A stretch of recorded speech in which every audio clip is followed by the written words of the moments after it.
এবার হযরত জাফর বিন আবু তালিব আস্তে করে স্ত্রীর হাতটা ধরলেন, আস্তে করে ওই বিছানার উপরে গিয়ে বসলেন, কাছে টেনে নিয়ে বসালেন, চেহারার দিকে তাকালেন, আর কাদো কাদো চেহারা, চোখটা তার কেমন যেন ছলছল করতেছে। স্ত্রীর চোখের দিকে তাকিয়ে বলতেছেন, স্ত্রী রে, ওগো স্ত্রী, বেশ কয়েক বছর যুগের পর যুগ ধরে তোমার সাথে সংসার করলাম।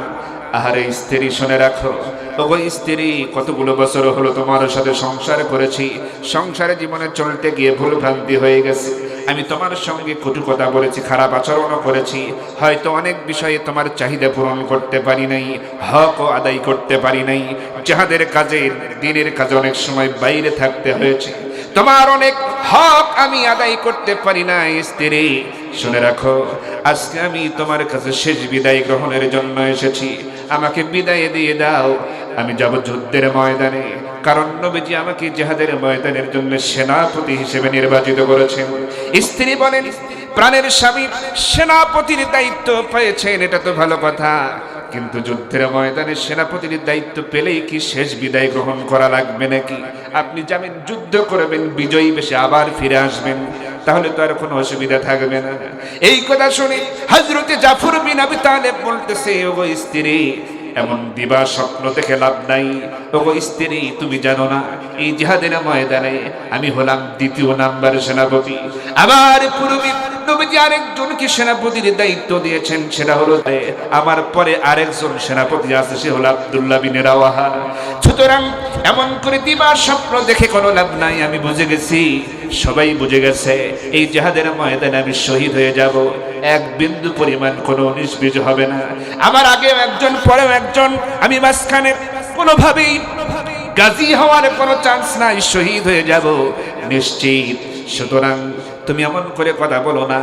এবার ওই মুহূর্তে এবার তার স্ত্রী আল্লাহর কাছে দোয়া করতে চায়, আল্লাহ, আমার স্বামী জাফরকে তুমি গাজী বানায় আমার কাছে আবার ফিরাইয়া দিও। এই কথা শুনে হযরত জাফর বিন আবু তালিব বলতেছে, গো স্ত্রী, খামোখা এমন উল্টা দোয়া করে কি লাভ? এই দোয়া তো কবুল হবে না, কারণ আমি আমার নাকের মধ্যে জান্নাতের সুঘ্রাণ পেতেছি। আবার ভাইয়েরা, এমন অবস্থায় হযরত জাফর বিন আবি তালিব এমন কথা বললেন, স্ত্রী সন্তানদেরকে এভাবে কথা বলে বিদায় নিলেন, সন্তানদের চুমো খেলেন, আদর করলেন, শেষ বিদায়। আহারে, আর কখনো দেখা হবে না। ঘর থেকে বের হলেন, সালাম বিনিময় করে শেষ বিদায় নিয়ে বের হলেন, রওনা করলেন। পেছন থেকে স্ত্রীরা সন্তানদের হাত ধরে, স্ত্রী সন্তানদের হাত ধরে তার পেছনে পেছনে বেশ কিছু দূরে গেলেন, সন্তানদের হাত ছাড়লেন না তার স্ত্রী। সন্তানেরা ডাক দিতেছে আব্বা আব্বা বলে দৌড়ে চলে যাওয়ার চেষ্টা করছে তাকে ধরার জন্য, কিন্তু স্ত্রী শক্ত করে ধরেছে, হাত ছেড়ে দেয় না, একটু একটু করে আগায় পেছন থেকে।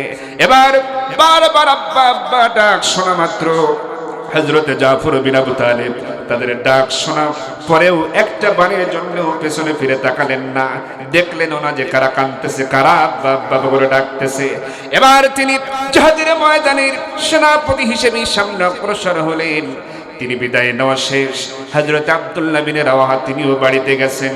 এবার তিনি চিন্তা করতেছেন, আহারে, সবেমাত্র বিয়ে করলাম, বাড়ি ভরা এখনো অনেক মানুষ, আত্মীয় স্বজন, এখনো হলুদের গন্ধ যায় নাই। স্ত্রী আমার ঘরে, বাসর ঘরে অপেক্ষা করতেছে আমার জন্য। আমি কাকে কি বলবো, কার কাছ থেকে কিভাবে বিদায় নেব? এবার তিনি ভাবলেন, অন্তত বিবাহিত স্ত্রীর কাছ থেকে আমার অনুমতি নেওয়া প্রয়োজন, তার কাছে চলে যাওয়া প্রয়োজন। এবার তিনি ভাবলেন, আমি তার কাছে একেবারে মুখোমুখি হব না, কাছে যাব না, শুধু দরজা থেকে তার কাছ থেকে বিদায় নেব, সালাম বিনিময় করব, দোয়া চাবো, দরজাও খুলবো না। এই নিয়ত করে তিনি দরজার কাছে গিয়ে সালাম বিনিময় করলেন আর বললেন, ওগো স্ত্রী, আমি আব্দুল্লাহ বিন রাওয়াহা এসেছি, নতুন বিবাহ করলাম, তোমার সাথে মনে হয় আর দেখাই হবে না, কারণ জিহাদের ময়দানের জন্য নবীজি আমাকে সেনাপতি হিসেবে নির্বাচিত করেছেন, ঘোষণা দিয়েছেন। বিদায় নেওয়ার জন্য এসেছি। ওগো স্ত্রী, খবরদার খবরদার, ভেতর থেকে দরজা খোলার চেষ্টা যেন করো না, কারণ আমি বাহির থেকে দরজাটা আগে লাগাইয়া দিয়েছি। আমি জানি তুমি অবশ্যই দরজা খোলার জন্য রেডি হয়ে আসো। দরজা খোলার চেষ্টা করে কোনো লাভ হবে না, বাহির থেকে লাগাইয়া দিলাম। ওগো স্ত্রী, তোমার সাথে শেষ কথা বলার জন্য আমি এসেছি, আমাকে বিদায় দিয়ে দাও। আমি তোমার হক আদায় করতে পারলাম না দুনিয়াতে, তোমাকে বিবাহ করলাম, কিন্তু স্ত্রীর হক আমি আদায় করতে পারলাম না, এই মুহূর্তে আমাকে ক্ষমা করে দিও। তোমার চাইতে জিহাদের গুরুত্ব আমার কাছে অনেক বেশি, আল্লাহর দ্বীনের গুরুত্ব আমার কাছে অনেক বেশি, সুতরাং আমাকে ক্ষমা করে দিও। আমি চললাম মুতার যুদ্ধের প্রান্তরে। স্ত্রী বলতেছেন, প্রাণের স্বামী, বুঝতে পেরেছি আল্লাহ রাসূল আপনাকে সেনাপতি হিসাবে যুদ্ধের ময়দানে সেনাপতির দায়িত্ব দিয়েছেন। আমি নিষেধ করা রেখে আমার সাহস হবে না আপনাকে থামানোর, নিষেধ করারও আমার কোনো সাহস নাই। তবে আমি এই মদিনার সুন্দরী একজন মহিলা, সুন্দরী যুবতী রমণী, আমি কেমন সৌন্দর্য আমার, কেমন আচরণ আমার, কেমন দেখতে আমি, অন্তত একটাবার আমাকে একটু দেখুন। আমিও আপনাকে একটু এক নজর শুধু দেখেছিলাম, ভালো করে একটু দেখে নিতে চাই, চেহারাটা মনের মধ্যে ছবি অঙ্কন করে নিতে চাই, যাতে করে আল্লাহ রাব্বুল আলামিন কিয়ামতের ময়দানে আপনাকে যেন আমার সঙ্গী হিসেবে খুঁজে পেতে আল্লাহ পাক যেন আমাকে সহযোগিতা করেন। এবার তিনি বলতেছেন, ওই স্ত্রী, এমন করে বলো না, ভিতরে আসতে বলো না, তোমার চেহারা আমি দেখতে পারবো না, তোমার মুখোমুখি আমি হতে পারবো না। শোনো রে স্ত্রী, ঘরের ভিতরে ঢুকলেই আমার মনের মধ্যে শয়তান ধোঁকা দিতে পারে, প্রেমের বাসনা জাগ্রত হতে পারে, তোমার সাথে মিল মোহাব্বত হতে পারে, সময় নষ্ট হতে পারে, আর জিহাদের ময়দানে যাওয়া আমার জন্য দেরি হয়ে যেতে পারে। অতএব এই মুহূর্তে দরজা খোলা আমার জন্য সম্ভব হবে না। সুতরাং তোমার মনের ইচ্ছা যদি এমনটা হয় যে তুমি আমাকে কিয়ামতের ময়দানে স্বামী হিসেবে চিনে নিতে চাও, তাহলে যে আল্লাহর জন্য জীবন দিতে যাচ্ছি, তরবারি ধরতে যাচ্ছি, যেই দিনকে বিজয়ের জন্য যাচ্ছি, সে আল্লাহর উপর ভরসা রাখো। অবশ্যই আল্লাহ রাব্বুল আলামিন কিয়ামতের ময়দানে তোমাকে আমাকে স্বামী স্ত্রী হিসেবে সেদিন পরিচয় করায়া দেবে। আমার ভাইয়েরা, বিদায় হয়ে গেল তিনজন সেনাপতি, তিনজনই রওনা করলেন মুতার যুদ্ধের প্রান্তরে। নবীজি এই যুদ্ধে যান নাই, মুতার প্রান্তরে ৩০০০ সৈন্য হাজির হয়ে গেল মুজাহিদরা, ওইদিকে ২ লক্ষ রোমান সৈন্য চলে এসেছে। এমন সময় যুদ্ধের দামামা বেজে উঠেছে। আমার বন্ধুগণ, অনেকে ঘটনা জানেন, হযরতে যায়েদ রাদিয়াল্লাহু তাআলা যুদ্ধ করতে করতে একটা পর্যায়ে শাহাদাত বরণ করলেন। কালেমার ঝান্ডা এবার হযরতে জাফর বিন আবু তালেব হাতের মধ্যে নিলেন। এবার সবার টার্গেট হযরতে জাফর বিন আবু তালেব, তার দিকে তাকে কিভাবে ঘায়েল করা যায়, নিহত করা যায়, তার হাত থেকে ইসলামের ঝান্ডা কিভাবে ফেলে দেওয়া যায়। এবার সবাই মিলে তাকে টার্গেট করে আঘাত করা শুরু করে দিল। তিনি অনেক আঘাত সহ্য করলেন, বিনিময়ে অনেক কাফের বেঈমানকে দুনিয়া থেকে জাহান্নামে তিনিও পাঠায়া দিলেন।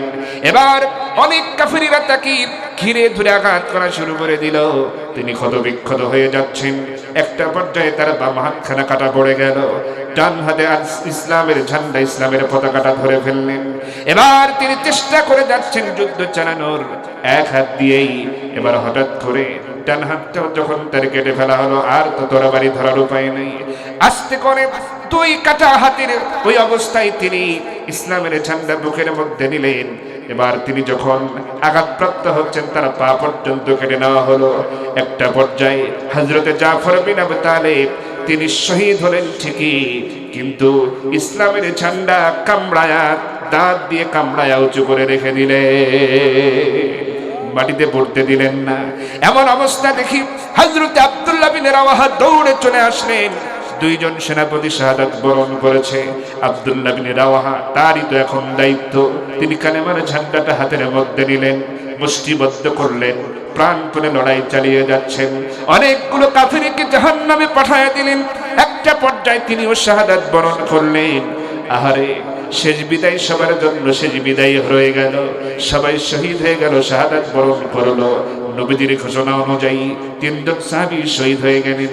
এখন নবীজির কথা ছিল, তোমরা এই 3 জন যদি শহীদ হয়ে যায় যুদ্ধের ময়দানে, আরেকজনকে তোমরা সেনাপতি বানায়া নিও। এবার সবাই যারা জলিলুল কদর কিছু সাহাবী ছিলেন, এরপরের দায়িত্ব যারা পালন করতেছিলেন, পরামর্শ করতেছেন, 3 জনই যখন শহীদ হয়ে গেছে, এখন কে নেবে কালেমার ঝান্ডা, কার হাতে দেওয়া যায়? নবীজি তো বলেছেন আরেকজন সেনাপতি বানায়া নিতে, কাকে দেওয়া যায় এই যুদ্ধে? এবার পরামর্শ করে সিদ্ধান্ত হয়ে গেল, কালেমার ঝান্ডা একজন নিতে পারবে, একজনের হাতেই দেওয়া যায়, যার জীবনে কোনোদিন পরাজয় বরণ করার রেকর্ড নাই। সুবহানাল্লাহ।